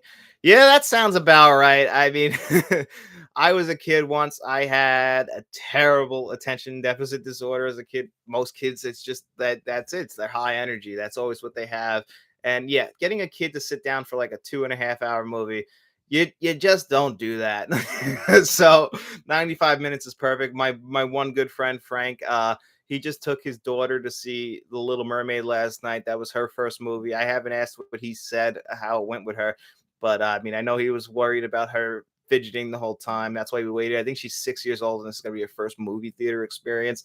So, yeah, I know it's got to be tough to pick and choose what to see with your kids. I mean, my first movie, it was Casper in theaters. I don't know how long that was, but I mean, I was 3 or 4. I can't remember how old I was at the time, but I remember being locked in and getting wrapped up in the story. But I'm pretty sure that wasn't it. I could never imagine taking kids to go see like a 2.5 hour movie. I'm sure you're back and forth to the bathroom. I'm sure they're having a hard time paying attention. That's one thing that being a parent, I definitely take for granted not having kids, is the fact that I don't have to worry about things like that, because I'm sure that's got to be something that's a little bit of a struggle. But being a father is probably awesome as well. Cletus Van Dam wrote Sisu and 65 both this year, 93 minutes. How were those movies, if you don't mind me asking, if you want to leave that in the comments? Because I was going to see 65. I was a little bit excited about it, and the reviews came out and said it was horrible. But for a short movie like that, Adam Driver, maybe it's not that bad. Maybe I should have given it another chance. I think the 4K either came out this past Tuesday or is coming out this Tuesday. I'm not 100% sure, but I'm sure it's going to be a good looking 4K. It's a studio release of a modern film with modern tech on it. I'm sure they didn't have it. The budget, I think, was pretty big on that. I think movies are longer now because movie tickets are so high. 90-minute movie used to cost like $5 to see. Yeah, that I think that's honestly where the design of the movie theaters are going. I think eventually, unfortunately, with how movies are performing, like only the big blockbusters are the ones that are making money nowadays, like the MCU, all the big studio releases, their cornerstone projects. No longer do we get those mid-level comedies and dramas, mainly for adults, that do well at the box office. Unfortunately, those are now starting to become TV shows, prestige dramas, like with HBO and stuff like that. But those mid-level movies that we used to get, like movies like The Firm, like those movies will just fail at the box office nowadays. And I hate it, but I think you're exactly right. That's why we don't get the 90-minute movies, because movie tickets in general now, if you want to go see a movie in the Dolby Theater, it's $20. And then I got at the movies, I didn't even realize this. And I'm an AMC Stubs A-list member, so like I get like a discount, like I don't have to pay certain like fees, and I still had to pay $20 for a large popcorn and a large soda that I drank half the soda and ate half the popcorn. So $20 for stale popcorn, yeah, I get it. You could probably want to go to the movies and see the most expensive movie on the big screen and get the most for your buck, especially if you're taking a family. What does that cost nowadays? It's probably literally at least $100 to go take your family to the theater. So you want to make sure you're going to see a good movie, one that's not going to like feel like you're wasting your time. Because can you imagine seeing a 2-hour movie, spent $100 and everyone hated it? I mean, I feel sick to my stomach, to be honest with you. That would kill me. And Cletus Van Dam, I pre-ordered both. I like them. Okay, I do want to check them out, so maybe I'll check them out. I was definitely more interested in 65 because I think Adam Driver is probably the greatest actor going today as far as like range goes. He pops up in everything, whether it be a blockbuster or no Baumbach movie. No matter what, he just always seems to be game to try any kind of character. So, Adam Driver's, I think he's probably one of the only recognizable movie stars we have going from the modern era. Obviously, you still got The Rock and Tom Cruise, but we don't really get movie stars anymore. John Giarello wrote to MD, "My local theaters are only $5.50 for first run." See, that's awesome. We have by me, we have a theater called PJ Cinemas. They're usually pretty cheap. I think it's like $8, and then you can get popcorn and a soda for like $12. It's an old theater. It looks exactly the same as when I went to that theater in 1998. Carpet and everything. There is not a single thing that has been changed in that theater. It's like getting into a time machine. And I mean that in the best way possible. But I will only go to that theater if like to see like a smaller movie, because the projectors are old, and they're old digital projectors at that, so you can imagine what that looks like. And I have a lot of fun going to that, and it saves me some money. Obviously, like a lot of times now I'll go to the movies, I won't even get popcorn and soda, especially if I'm going alone, like to see a movie, like to review for the channel. I won't even do it because I have to save some money somewhere. So, but 550, John, though, that's awesome. Like that's actually that's a steal nowadays. Even like the theater by me, for being $8, I thought was pretty cheap. And John Doe Juggler wrote, "The price of the theater family wise, it's still cheaper to buy the 4K, hence the big movie collection." Yeah, and which is awesome that you get to show your kids your whole collection. You get to pull, I don't know if you do it, like you have your kid like pick out like a movie to watch off your shelf, and then that's the one you guys put on for the night. But that's the thing about collecting physical also. You buy it once, it might be a little bit money up front, but you have it forever, or as long as you choose to want it. No matter how many times you rewatch that movie, as long as you watch it twice, I feel like you got your money's worth on it. If you only buy the 4K, you never watch it again in your entire life, yeah, you probably lost out at it. But who knows? Maybe in like 4 years, you're walking across your shelf, going down the line, you see something you like, and you're like, I haven't seen that in forever. And you throw it in, and now you got your money's worth. And that's the beauty of physical media, guys. And let's see who's next on the thing. Susu was badass. I thought the trailer looked pretty good. 65 was fun, original, but no one went to see it. From the writers of A Quiet Place. Oh, the writers from A Quiet Place did that? Yeah, nobody saw that. That's because of the reviews. I remember I was in the theater a week before 65 came out and the trailer came on, and nobody seemed interested in it. And then when I was talking to people, no one was interested. And then the reviews came out, and it was pretty bad. They just said it was generic, nothing special. And like most people, like nowadays, they won't go see a movie if the reviews are bad. Reviews can kill a movie nowadays. That's one thing, especially since there are so many people reviewing movies like me on YouTube and everything like that, where it's just, unfortunately, it's not like the days where you used to wing it and go into a theater and just see the first thing on your screen. People just, the money is what it is. It's the same thing like when you used to go to Blockbuster and just rent the movie. We took a lot more risks back in the day. A lot of movie viewing nowadays, it's a lot more calculated. You don't want to waste your time, especially with the amount of options we have with streaming services. I have a whole shelf of movies. I have streaming services, and I still will sometimes like, what do I want to watch? Because the options are there. I mean, there was days when I was a kid, and you're just scrolling and you put on like something on TNT and you watch like US Marshals for the 76th time because they had the rights to it. And that you didn't have any other choice, and you loved every minute. John Doe Juggernaut, the price of the okay, I read that one already.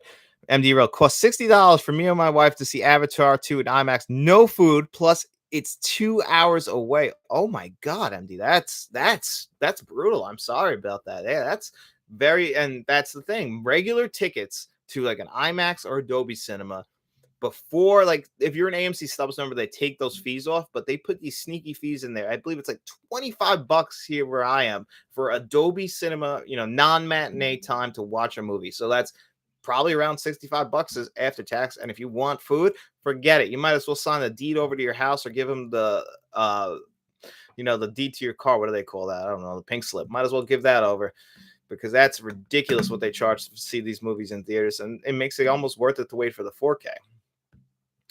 John Doe Juggalo, we only lost our local movie rental store about 3 years ago. I've been thinking of opening up a new one. Maybe I'm too old school.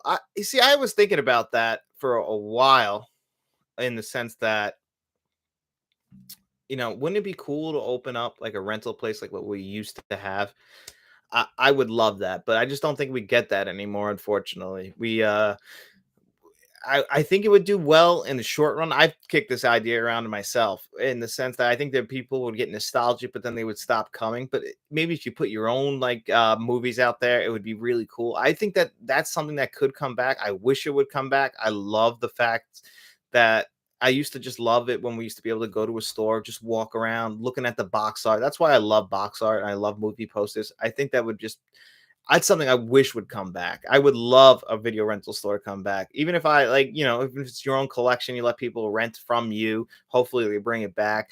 A nice little one like in a shopping center. I think it would do pretty well. I think you get all those nostalgic people in there. I would love that. I don't know if it's the best business model. I wish. I mean, I would go. If you open it, I have to fly to you and at least go check it out because I want them to still have that. I think in Florida they still have Grindhouse Video because I bought stuff from them. I think it's a physical location, and they also do an online store. Maybe that's the ticket to have an online store and that going. Uncle V wrote title. I'm not too sure what that means. Uncle V, let me know what you're talking about when you just wrote title. Cletus Van Dam, if a movie isn't horror, animated, or a franchise, it's not destined to do well in a theater in 2023. Dramas and comedies have been regulated to streaming. I 100% agree with that. Unfortunately, I do think that the days of comedies, especially studio comedies coming to theaters, they're getting sent there to die. And I do eventually think that they're just going to stop trying. Now, dramas, if we get prestige, Oscar bait dramas, even those though, actually, no, you're 100% right. They don't even do good. Like some of the most popular movies from last year that got nominated for Best Picture did horrible in theaters. Babylon is my favorite movie from last year. That didn't do great in theaters. Pearl was one of my favorite movies from last year too. I think that did okay. See, the thing with horror, the reason why horror does good in theaters is because their budgets are so low. So you can recoup your money pretty fast. That's the thing with Blumhouse. That's what they basically have made a living on doing, is just releasing movies with low budgets in the theaters, and they recoup their money pretty damn fast because most people, especially horror, they are very everybody has different tastes when it comes to horror and comedy, but horror is a big one too. So a lot of people do not trust critics reviews when it comes to horror because a lot of critics, for the most part, I think we've kind of gotten a little better about that, but go look at Roger Ebert's old critical reviews as far as like old slashers go. Like he was very hard on horror movies. A lot of critics were hard on horror movies back in the day. And let's see what John Doe Juggler wrote. He wrote, Redbox is too impersonal. It took away my favorite thing about renting a movie. Yeah, Redbox, I was never into Redbox. You didn't have that many options. That was like physical streaming almost. Like it's the same thing with streaming. It's just something not the same about when you're scrolling by a movie poster as it is when it's on your shelf. You pick it up, you kind of study it a little bit more. And even movie posters in general just don't have the same love that they used to have back in the day. They used to put a lot more effort into it. I'm looking at like the Nightmare on Elm Street movie posters. Like that was a real artist. Now they all look very much the same. It's like they use the same artist and he's just picking from his templates and not really doing a great job, and they're probably still giving him that much money. I miss the old days where a movie poster would sell you on a movie or sell you on if you wanted to rent that movie. But before I get out of here, I do want to talk a little bit more about some movies that are coming to 4K later this year that maybe you guys have some interest in, at least for the summer. Because next month we have so much coming out. I don't know if you guys are in July. Have you guys Criterion's got a lot coming out that I'm happy about. I don't know if you guys are interested in After Hours or One False Move from the After Hours is from Martin Scorsese, and One False Move is Billy Bob Thornton actually wrote that movie. I'm really excited to see that. I haven't seen that in a very long time. If I ever saw it, I'm not 100% sure about that. But there is some good 4Ks coming out from the Criterion Collection. That's why I think August is so weak from them, because their July is loaded with some great physical 4K releases. Um, but I do think it's going to be a fun summer for us as far as collectors go. And then if you're going to the theater, I don't know how these small movies are going to do. I think that a lot of them are going to bomb, unfortunately, and because there's a lot of big movies coming out this summer as far as like big titles. Are you guys Nolan fans? I was going to review those 4Ks coming up, leading up to that too. After I finish up the Indiana Jones and the Mission Impossible, so I was thinking about doing like Inception and Interstellar, because Christopher Nolan does put out some really nice looking 4Ks, and he's always obviously been a supporter of making things like he shoots all his movies on with the IMAX. He was the first guy with the Dark Knight with the IMAX cameras back when they only used to have like 2 or 3 to rent. So those were the days as far as, that's when you were going. I saw the Dark Knight in theaters 10 times, if you guys could believe that. And Cletus Van Damme wrote, yes on Nolan. Yeah, that's just, he makes movie theater movies. I remember when I went and saw the last Star Wars movie, The Rise of Skywalker, in theaters. That movie, the best part about it was seeing the Tenet like opening and with the IMAX cameras. That was insanely beautiful. I absolutely love that. John the Juggler, do you ever shop at Vinegar Syndrome? Actually, yes, I do. I actually have a few Vinegar Syndrome releases. I got Freeway on their sale that's going on right now. So I do shop from them. I like their stuff. There's some I just feel like they don't have a lot of titles that I personally love.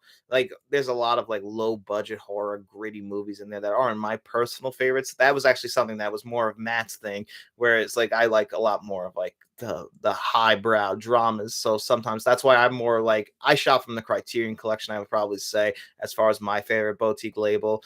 But and then after that, it would be like Scream Factory or Shout Factory, or even Kino Lorber has really gone up my list. But I have gotten some plenty of stuff from Vinegar Syndrome. I like a lot of their stuff, but they are not my go-to as far as physical boutique labels go. I think what they nailed 10 out of 10, 100% better than anyone is their packaging, their slip covers. There's a reason why people will pay extra money just to buy the slip cover from them, because they do put a lot of effort, great paper stock on them.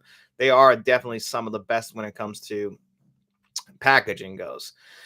Interstellar 4K is in my top 10 on Cletus Van Damme, 100%, 110%. It's one of the best. That's also one of the movies that I absolutely adore, is Interstellar. That movie, I missed it in theaters back in 2014. I bought the Blu-ray and I watched it, and I immediately put it on right after I cried 3 times while watching that movie. I think Interstellar is a 10 out of 10. I think it's our 2001: A Space Odyssey. I know that might be a little sacrilege to say, because I love Stanley Kubrick and I love 2001, but that is an insanely good space epic. Matthew McConaughey, it's one of his best performances. It really showed he can act, and I just love sci-fi movies like that, especially dealing with time, which Nolan loves to deal with time. So it's like he's speaking to me. It's just up there. Amityville Horror only has 250 copies left before they sell out. Well, I don't know if you have that, but I actually already have that one. Somewhere over here. Yeah, I got that right here. Now, this is actually a great 4K also. It's the best this movie's ever looked. Amityville Horror is a really good movie. It's not my favorite horror movie. Like I said, I grew up on Long Island, so this is actually not too far from me, this house. Doesn't look that way anymore, actually, but I do think that this is a great 4K. And the slipcover, I guess you guys can see the light reflecting off the font. Yeah, no, this is a nice 4K. If you guys see that. If you can get it with the slipcover, I highly recommend that. It's a really good one. It's good, high quality. It's not the greatest looking 4K, not even Vinegar Syndrome's best 4K, but for the movie, it's definitely the best version you can get. I don't know if you have it, John Doe Juggalo, but definitely grab him. Actually, wrote back. I MD wrote, I like his 4Ks have the IMAX scenes.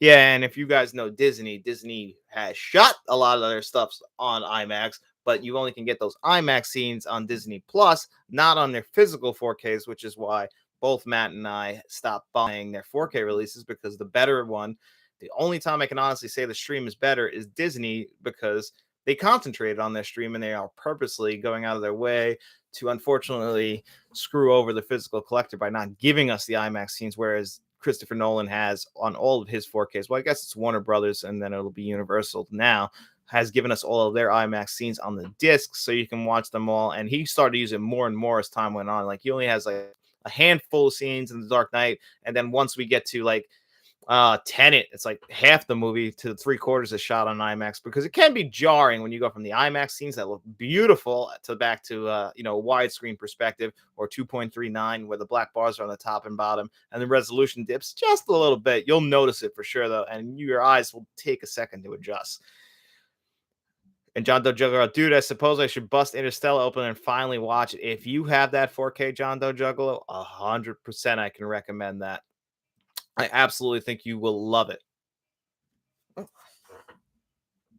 I think it's one of the best 4Ks out there. I can't believe it's 12 o'clock already. Oh my God. I've been going way too long. But you guys, I love this chat, guys. Thank you so much. Uh yeah, definitely watch Interstellar, John Doe Juggle if you haven't. I promise you that you are going to love that 4K and you'll love the movie. It's gonna get you emotionally, especially since you have kids. I promise you that one's gonna get you as a family man, and it's about a father and his kids. Yeah, that one's gonna hurt you. Cletus Van Dam,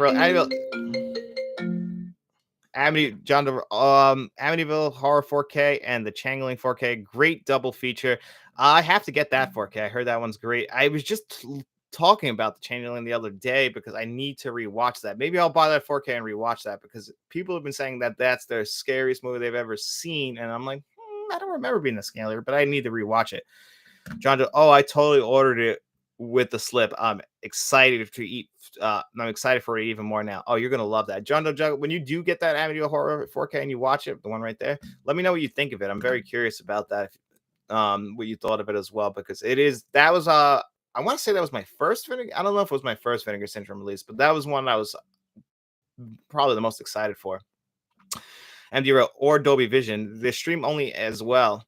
That is stream only as well. Yeah, I really don't understand what Disney was thinking with that because I feel like the physical collector, they're gonna buy the 4K, and for the most part, because they're buying the 4K, they're probably invested in the Marvel Cinematic Universe, right? So you're gonna want to watch the shows anyway. So more than likely, they're gonna buy Disney Plus as well. They're gonna subscribe to that and buy the 4K. I feel like that's what most physical collectors do. Now, because you basically just said, screw the physical collector, I'm not giving him the IMAX stream or, like MD said, the Dolby Vision, you're forced to have the Disney stream, which I would have had anyway because my wife loves it. But now I'm not buying your 4Ks anymore because I feel like you're half-assing them. And I love what they do with some of their steelbooks. I mean, the No Way Home steelbook was beautiful. I mean, that's also Sony. But like Thor: Love and Thunder, beautiful steelbook. They put so much effort into their steelbook. But why would you purposely go out of your way and screw over your physical collectors who have been collecting? Like, that used to be your thing. Like, I know you guys probably remember the Disney vault. Like, we're taking it out of the vault for a little while. You only got this. That's how I got the Lion King on Blu-ray. It came out of the vault, and I was like, I can't miss it. I have to get it on Blu-ray. But I've never upgraded the Lion King 4K because the stream is probably still better than that 4K. It frustrates me to no end. I just don't get it because I want to have every Disney movie on 4K. They have those nights, but I know that the stream is better, and it really bothers me. Disney will release platinum editions with Dolby Vision and IMAX aspect ratio. Disney, the ultimate double dip company, 110%. That's what they are. They're just trying to get as much money out of you as they can. And they're Disney. They're Disney. Their amusement parks make more money than all of their movies. So it's not like they're struggling as far as money goes, and yet they will suck every last bit of dollar out of you that they can. I mean, I went to Disney World in 2000. I don't remember what ticket prices were, but I know from what I've understand that they have like quadrupled since then, and you're taking advantage of almost families. You're Disney. You're a family business. Families come to Disney because that's part of their childhood. I mean, I grew up on Disney movies too, and it's a shame to see that they're really just a very greedy company. It bothers me to no end. They took Dolby Vision off Black Panther. If you buy the new Steelbook, even the avatars won't have Dolby Vision. That's absolutely insane. Are you kidding me? I didn't even know that. I just assumed that they would. I didn't even look into that. Why wouldn't you put Dolby Vision on the Avatar movies? I'm curious to see what they do because of the adjustable, not the adjustable, but the variable frame rate where it was jumping between 24 frames and 48 frames throughout the entire movie. So I'm very curious to see what they actually do with that on the 4K. I don't think it'll look as good as it did in theaters, in my opinion, because they had a lot of aspects that they were working with that, and I'm sure that the streams will probably end up looking better. The stream you can watch now, but I'm curious. I still want to see what Avatar, especially Avatar. I'm more curious to see what Avatar looks like than 4K than on the Way of the Water. But the Way of the Water, I'm looking forward to seeing what they do with the frame rate on that because in the theaters it looked gorgeous. But I really do feel like they are going to half-ass it like Disney usually does. And James Cameron himself, I don't understand what he likes to do with his 4Ks because he's been holding back. And Terminator 2 was not a good 4K, and they got me twice with that one. So I mean, that was my own fault. I knew it was the same disc, but I wanted that Lionsgate Steelbook just to circle back to that. But actually, guys, unfortunately, this is probably gonna have to do it for me. I didn't realize it was late, so I'm gonna take John Del Dougalo's thing right now. He wrote, "Oh, luckily I have a TV with VRP. I'm sorry, my eyes. VRR, but I know I'm minority, but I love some HFR with Avatar. I hope that they do the right thing with Avatar, but I just it's Disney putting out the disc. I have very very little faith in them. MD wrote Cameron had to step in to make them put in 100 gigabyte disc. He actually had to step in on that. That's I don't understand what they're thinking. And Bob Iger even said when he took back over the studio that he was going to concentrate more on physical media. I mean, maybe it takes some time to get the right people in the right places. Right now, they've been just sucking dry the physical media people, and maybe James Cameron does because he did say he was working. I've been reporting this since we started the channel. He was working on the scans for The Abyss and True Lies for all this time, and that we were supposedly supposed to get them. 20th Century Films, Aliens, they had that, and now Disney absorbed them. So they have those scans, but they don't want to release them. And I just don't understand what they're thinking and why you would think that's the right thing to do. I'm glad that a lot of the studios seem to be concentrating, like Paramount and Warner Brothers, on the physical media. And I'm hoping that Disney follows suit eventually and gets the right idea. But I just don't know. I feel like they've let us down, and I feel like they're going to continue to let us down, unfortunately. I hope that's not true. I hope I'm wrong. I'm hoping that down the line they get it together and they give us what we want, but I won't believe it. Disney likes 66 gigabyte discs because players don't have issues with them. I have issues with the 100 gigabyte discs on my Xbox, not on my regular 4K player. It seems like the 100 gigabyte discs seem to have issues when it comes to like playing on something that has multi-format reading on it. So if like your PS5, if you're double dipping with video, they don't put the highest quality of 4K players in there because it's not their main objective. I had that problem with the Fast and Furious 4Ks, unfortunately. So that's the reason why. Release the Cameron scans, LOL. Cletus Van Dam wrote. I agree. John the Juggler wrote to MD. That sounds about right. Yeah, I don't know. I mean, hopefully they end up big. But if you are getting 100 gigabyte disc, yeah, it's gonna work better on a 4K player, a designated 4K player, than it's gonna work on like a video game console. I learned that the hard way. My Xbox still struggles when I put 4K discs in it. I don't use it for that really anymore, but it does have a hard time. John, thanks for spending the morning with us. I'm glad I was able to catch you. Yeah, thank you, John Juggalo. Thank you, Cletus. Thank you, Kevin L. Thank you, MD. I hope I got everybody else who popped up. Frank, who popped up earlier. DL, I really appreciate you guys all being here. I'm going to get out of here right now. I ran a little bit later than I thought. My wife has been calling me probably because I need to pick her up from work and I forgot. So thank you guys so much for being here with me. Appreciate every single one of you. We'll do this again next week sometime. So thank you guys and enjoy the rest of your Sunday.